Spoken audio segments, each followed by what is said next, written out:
Built from 2001 to 2013, the Chevrolet Avalanche was a segment-bending cross between a pickup and an SUV that could carry a wide variety of items thanks to its clever mid-gate system. What no one at Chevrolet bothered to figure out is how many gallons of walnuts can be stored behind the truck's body panels, but a North Dakota man found the answer thanks to a red squirrel. Billy Fisher was stunned to find his second-generation Avalanche brimming with black walnuts. They were all over the engine bay, including behind the radiator and around the battery, and dozens were hidden in and under the body panels.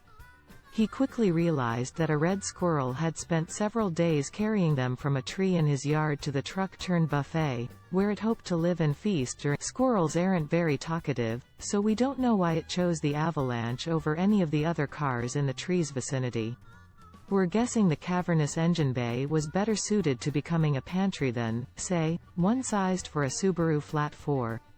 Regardless, Fisher ended up having to dismantle most of the truck's front end, including the fenders, the grille, and the bumper, to take the walnuts out, but some were stashed in places only a squirrel could reach. I still have some rolling around the frame, rail wells as well, that I can't get at, he told the Fargo-based Grand Forks Herald.